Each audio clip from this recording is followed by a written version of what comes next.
penyusutan, tapi kita nggak bisa pakai penyusutan karena itu bukan benda berwujud, makanya dia bilangnya amortisasi. Kan biaya kan nggak ada wujud nyatanya.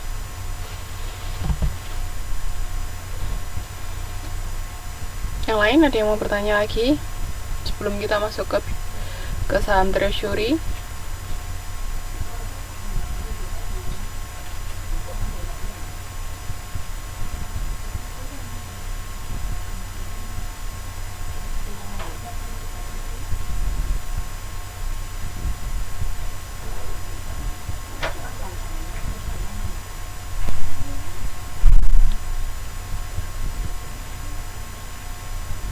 Udah, ada yang mau ditanyakan lagi? Kalau enggak saya lanjut ya.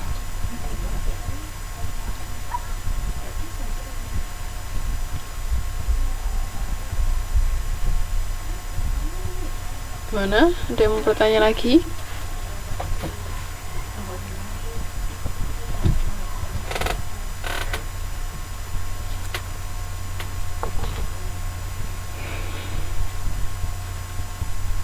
Oke, saya lanjutkan ya. Nah, kalau saham treasury itu dengan alasan tertentu perseroan memperoleh kembali sahamnya. Jadi saham itu bisa dibeli kembali ya. Jadi kan setelah diterbitkan dibeli orang, bisa dibeli lagi sama perusahaan. Nah, alasannya kenapa? Saham treasury akan dibagikan atau dijual kepada para karyawan. Jadi bisa setelah dibeli lagi dibagikan ke karyawannya. Terus sebagai penanaman sementara, investasi jangka pendek di mana saham treasury kemudian akan dijual kembali, itu bisa. Terus untuk menjaga agar harga pasar saham perusahaan tetap stabil, sama diperoleh dari sumbangan para pemegang saham untuk menambah modal kerja perusahaan. Jadi intinya saham treasury itu adalah saham yang diperoleh kembali oleh perusahaan.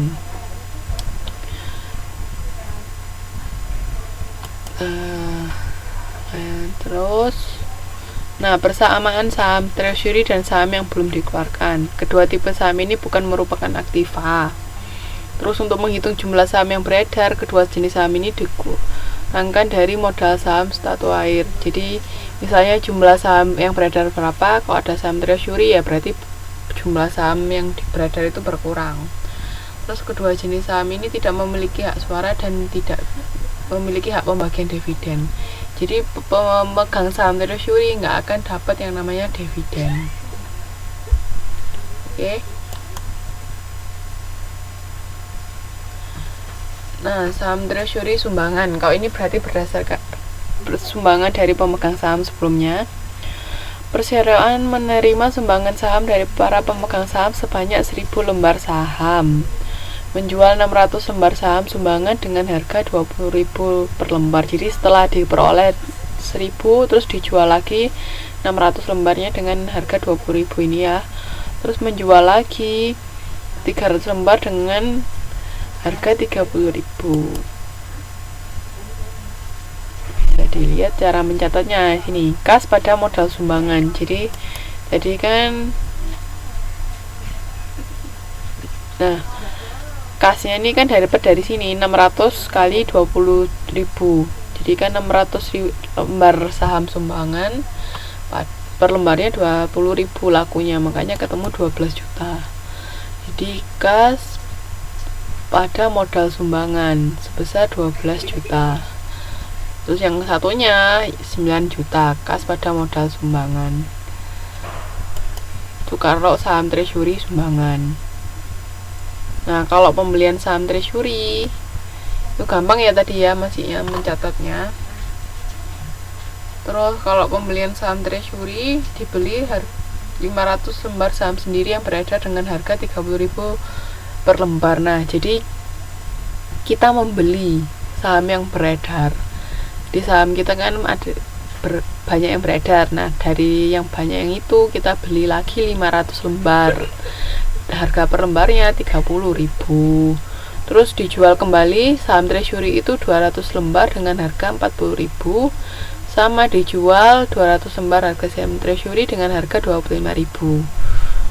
Nah, yang agio yang mana, yang disagio yang mana?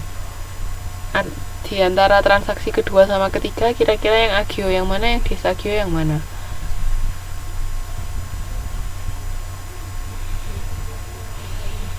Dari transaksi yang nomor 2 sama 3, yang agio saham sama disagio saham yang mana?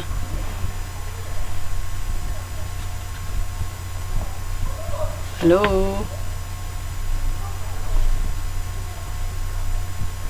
Halo?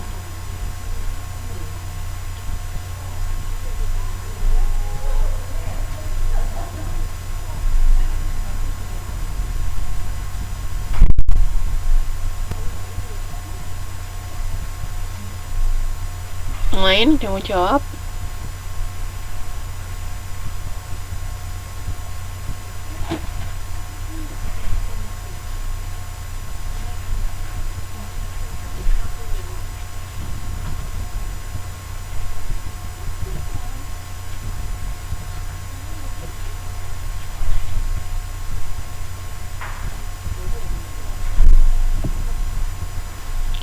Yang lain gimana? Ada yang mau jawab? Yang mana yang agio, yang mana yang disagio?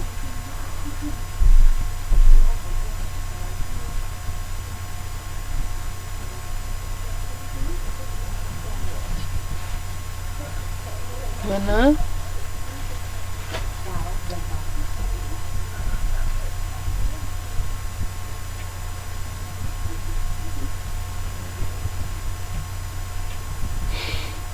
Udah, nggak ada yang mau jawab lagi?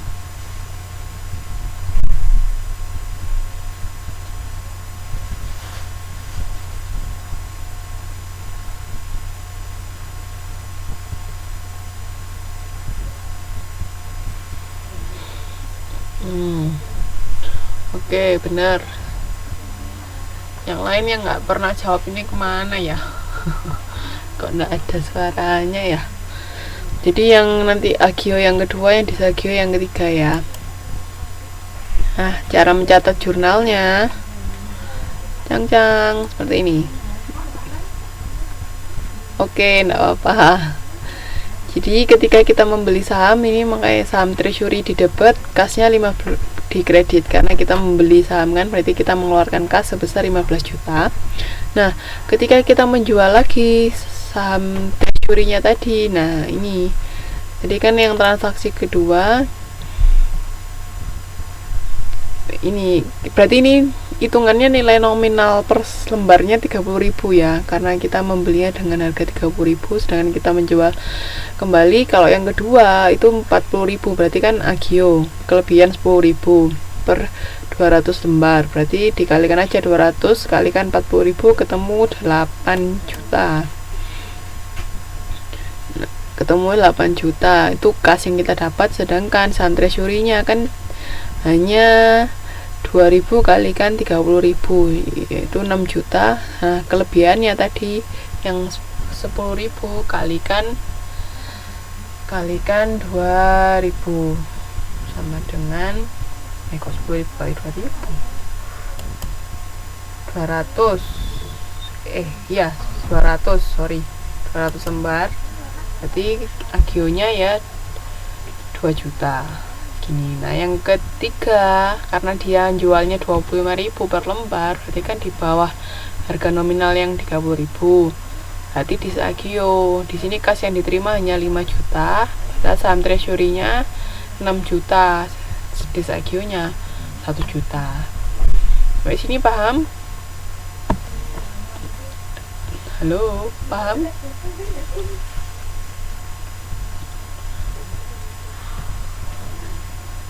Ada yang mau ditanyakan sampai sini? Pokoknya intinya kalau di atas harga nominal itu agio, kalau di bawah disagio.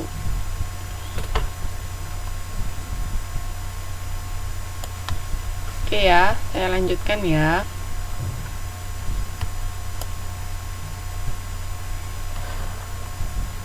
Nah, sudah modul 7 selesai. Di sini masuk modul 8. Modul 7 yang mau ditanyakan nggak?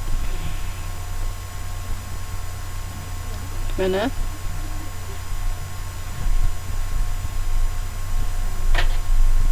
Modul 7 yang mau ditanyakan.